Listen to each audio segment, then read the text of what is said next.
Hello and welcome, I'm Ali Mustafa with a special edition of Strait Talk from the Al-Aqsa compound in occupied East Jerusalem.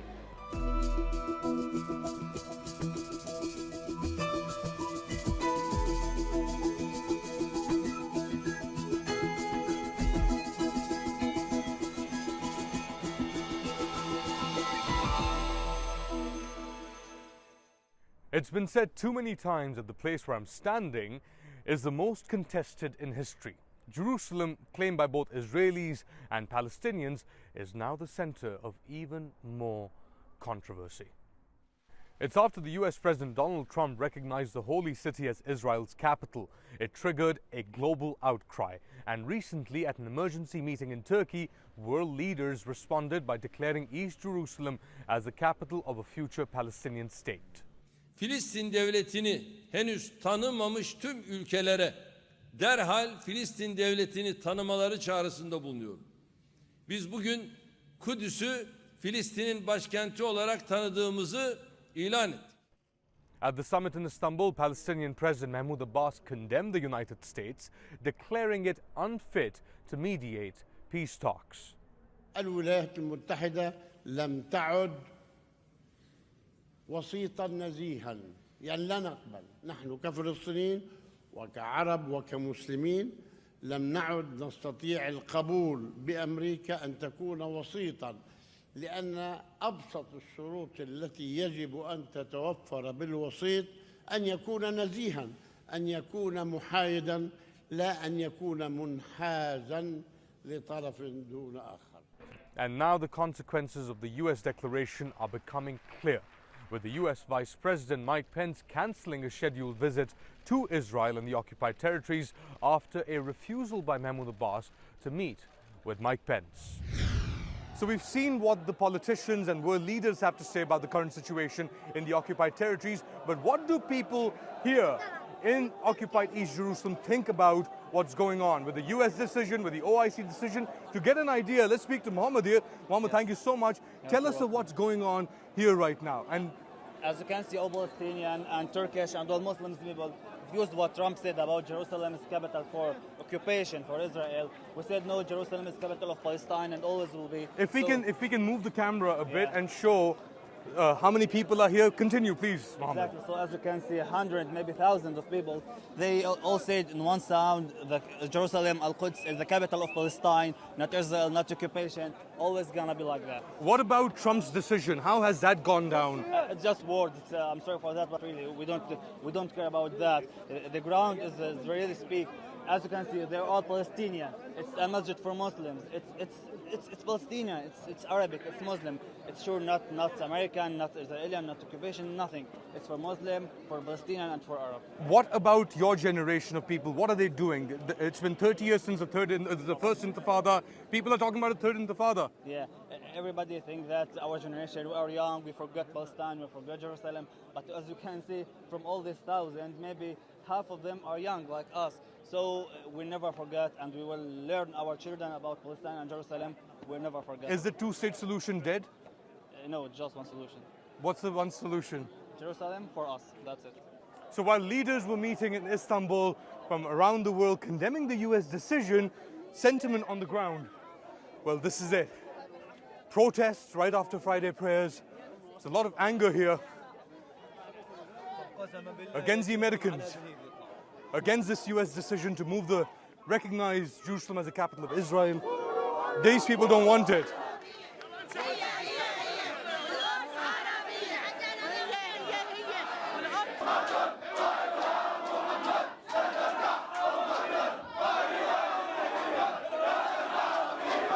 It's an explosive situation here between the Israelis and the Palestinians as they demonstrate and they push through.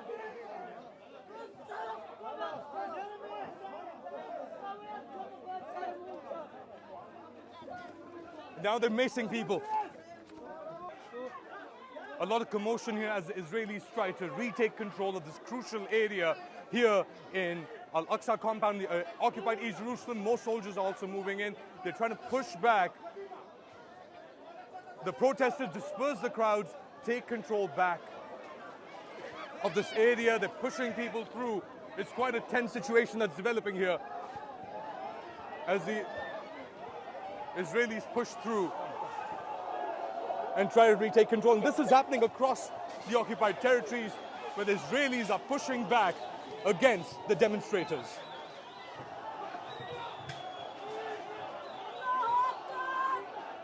It's getting charged up here. The Israeli forces have stopped the protesters who are marching from the Al-Aqsa compound and were heading towards the Damascus gate. They've been stopped here. This is the mid-area. Some violence there, some violence there.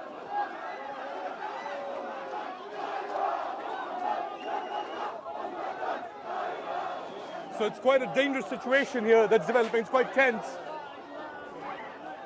And now the Israelis are pushing, trying to reclaim the cordon. Now this is happening not just here, but across the occupied territories, where there's a lot of anger against the US decision on Jerusalem, but also against Israel. This is, if there's any sign of the occupation, this is it. This is it. So the soldiers are here. They are very, very tense and aware. And the people around them, everyone is remarkably shouting slogans. They're saying that Jerusalem is Arabic, Jerusalem is Muslim. It will never be the capital of Israel, no matter what the US says. And this anger now is seeping in to demonstrations and protests across the occupied territories. Rage against the US and Israel in the occupied West Bank. Protesters catapult fist-sized rocks at Israeli soldiers. The Palestinians say they are unafraid. We say to Trump, Jerusalem, this is for us, for Palestinian people. We ready to give Palestine and give Jerusalem everything, our children, our blood, everything for Jerusalem. The IDF sets up a cordon as it retakes control. Behind the line, it's captured some of the protesters. With the help of plainclothes IDF informants quietly hidden in the protesting crowd, they try to weed out suspected leaders of the protest. Once spotted, they pounce. Frustration against the US decision on Jerusalem has put the Palestinian leadership in a corner. For years, the Palestinian Authority promoted the US-devised two-state solution. Now, with the US itself abandoning such a settlement, the Palestinian leadership is facing a crisis. There are calls for Mahmoud Abbas to resign, amid corruption allegations and accusations that he personally benefited from the occupation. Hanan Ashrawi says it's time for a new direction. The veteran leader says President Abbas must decide his future. I don't think he was complicit. I think Mahmoud Abbas stayed true to his own agenda. He was consistent. What was his agenda? His agenda was a two-state solution, peaceful settlement, negotiated settlement, international law, no violence. And his agenda has failed to deliver because he found no cooperation from anybody. But some people say, well, in that sense, then he's the one who has to declare that his agenda had failed and that we have to look for other agendas. Is the Palestinian Authority facing a crisis situation after Trump's announcement? Certainly, it's not just the PLO or the Palestinian leadership that is facing a situation of crisis. I think all the Palestinian people are, but also all the Arabs and all the Muslims, as well as all people of good conscience, because this one recognition spells many things to different people. It's saying that the US is outside the law. The US is defying international law. The US cannot be an even-handed peace broker or any peace broker. And of course, the US is complicit in Israel's criminality and lawlessness. Some people say that it lifts the veil of hypocrisy from the US position, that these were US goals to begin with, yes, but being a neutral arbiter kind of shielded it. That's true. In many ways, it has ended the charade.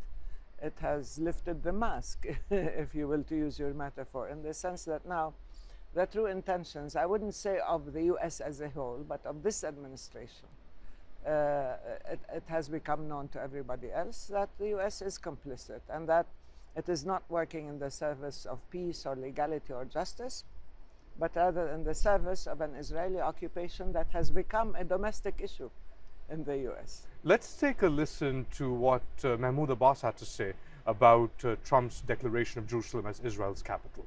لقد أجمعنا في كل مؤتمراتنا وقراراتنا.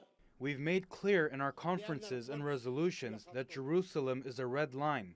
How can a red line be translated or changed to a black line or a green one or yellow? Jerusalem is a red line. So this is what Mahmoud Abbas had to say about Jerusalem, or Trump's declaration of Jerusalem as the capital of Israel. Let's listen to what Benjamin Netanyahu has to say about this decision by the US administration. It's always been our capital, and Jerusalem has never been the capital of any other people. I think the sooner the Palestinians come to grips with this reality, the sooner we'll move towards peace. So we've heard Mahmoud Abbas and we've heard Netanyahu's statement that Palestinians have to accept the ground realities, that Israel and Jerusalem will be the capital and is the capital of Israel. Will you accept that ground reality? Not at all, because there are realities on the ground that have been imposed by force, by power, that are illegal and unjust, and that generate also conflict and violence. There's no reason. I mean, look at what's happening in Syria. This is a reality. There are innocent people being killed. Do we accept that? No. Finally, the future. What happens? Where does the PA go? Where do you go? The future and where do the looks Palestinian people here They're go? not going anywhere. The Palestinian people are staying put. It's our responsibility to try to support their ability to withstand all those pressures and all this assault on their land, on their lives, on their rights. I think that right now this wake-up call in many ways could be a turning point, and it could launch a whole new phase. It could wake up other countries, other people to be able to help us. I think the only way to move ahead is to take Israel to the International Criminal Court, to get countries to recognize us and recognize Jerusalem as our capital. And if people who are constantly talking about a two-state solution are still committed to it, then it is up to them. Let them tell us how they propose to bring about the two-state solution in the face of Israeli intervention. Else, the deal is off. There is no two-state solution. All of Palestine is ours. Hanan Ashrawi, thank you so much. Born and raised in occupation, that's the reality for many young Palestinians, 70% of whom are under the age of 30. And it's a life of constant struggle, from having to cross checkpoints to rough treatment by Israeli security forces. Courtney Keeley meets a Palestinian teen in the Old City here in East Jerusalem who says she's found a way to channel her anger against the occupation. 15-year-old Shadin Kos leads the call and response at a recent protest in East Jerusalem over U.S. President Donald Trump's statement. Soon after the teenage Palestinians shout out, "Jerusalem is our soul," Israeli soldiers and police break up the small crowd.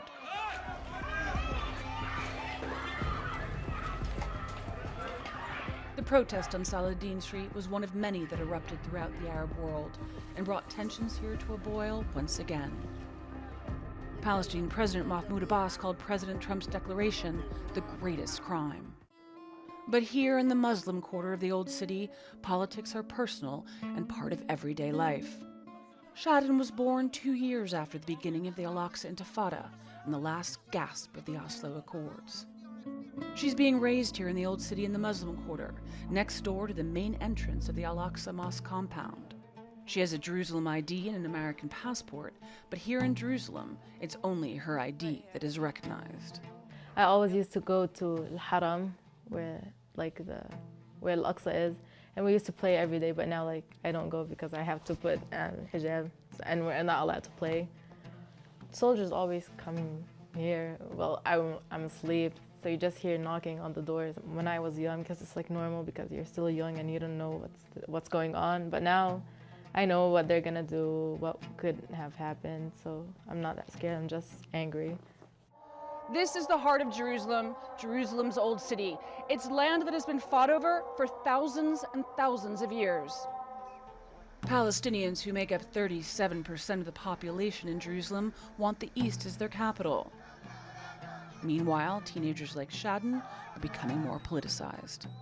When I told my mom that I want to go to the demonstration, she told me yes, but stay away from the soldiers.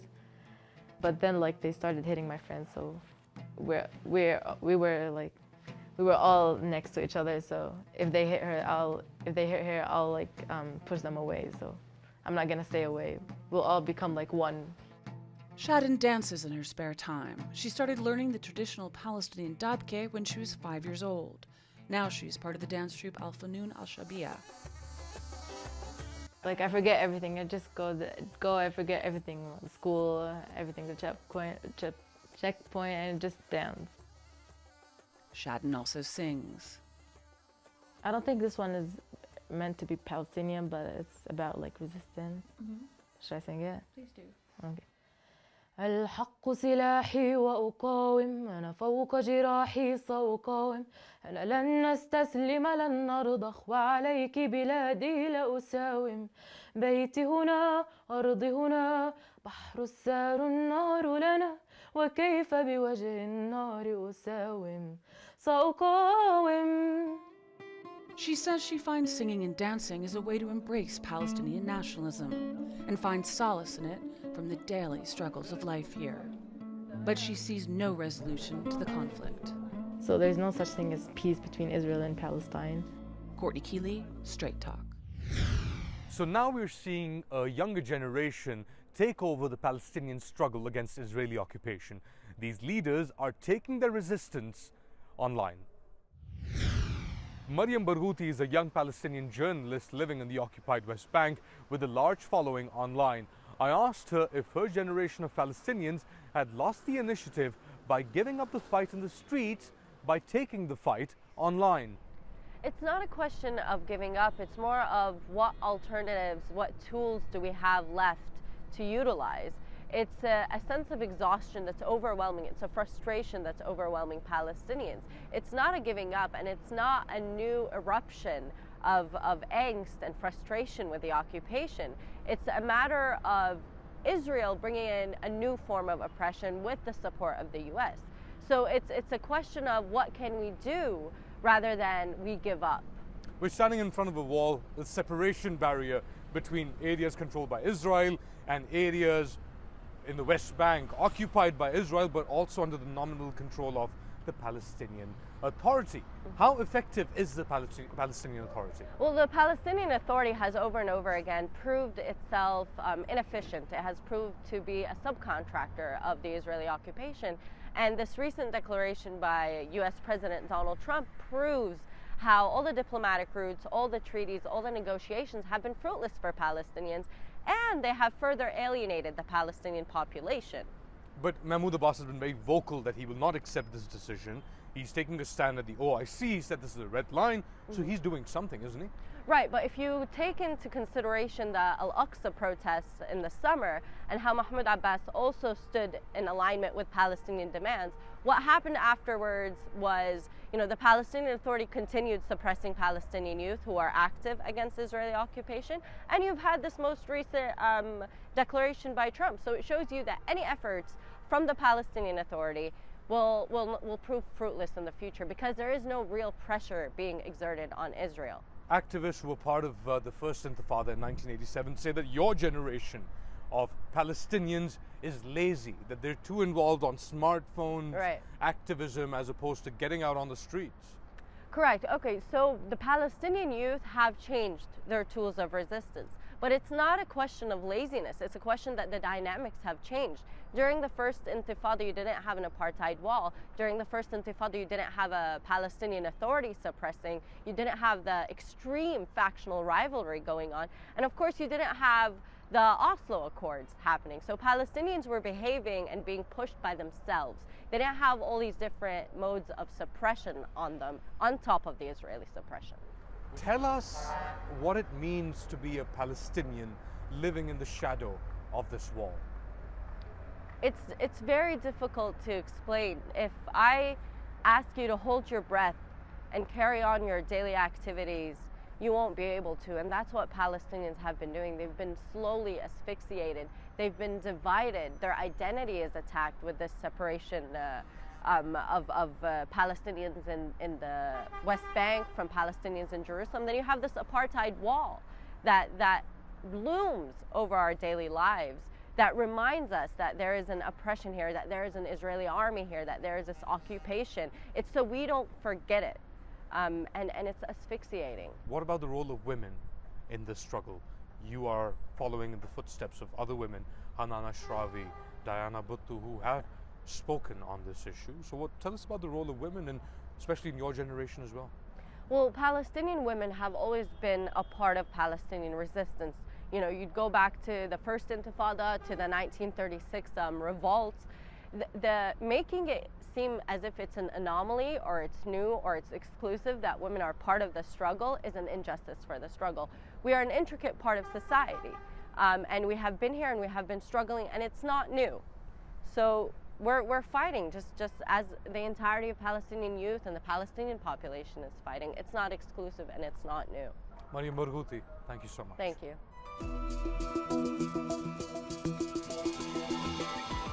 Every Palestinian uprising has created its own icon. It is often an image that people rally around. The latest chapter in the Palestinian resistance has already created its own hero, a fearless young boy refusing to submit to the occupation.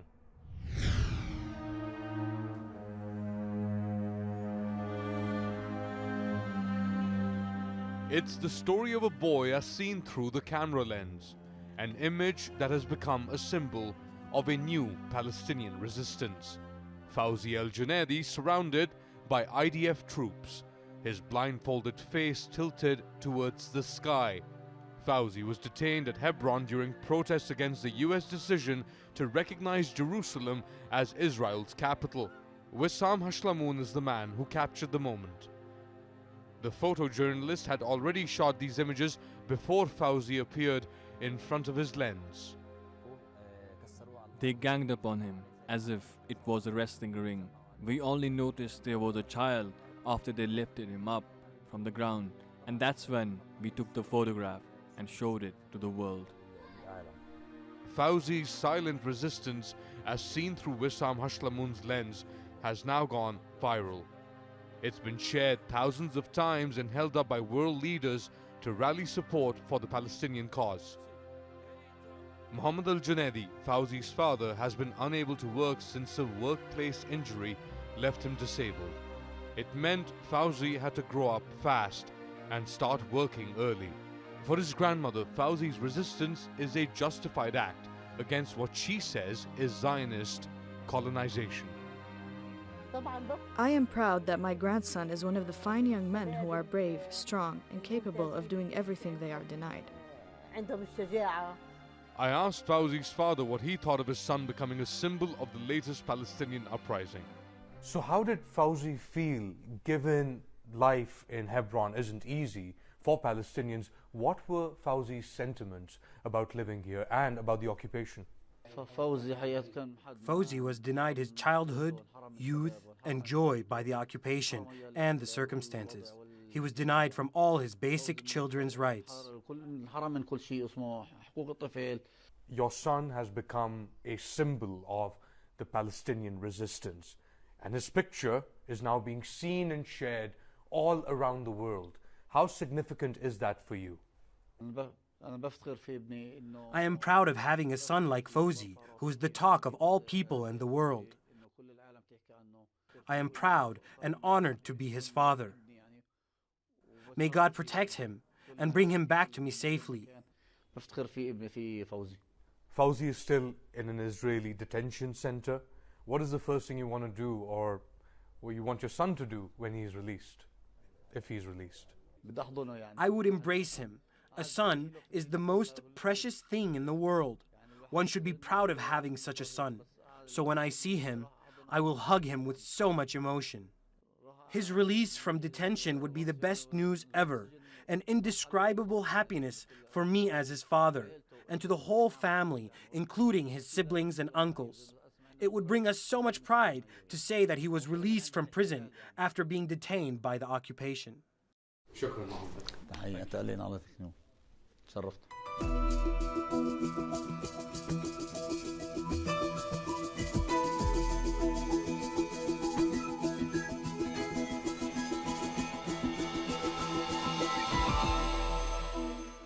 And that's all for this special edition of Strait Talk from the Al-Aqsa compound in occupied East Jerusalem. If you've got any comments or suggestions, do share them with us at #Strait Talk.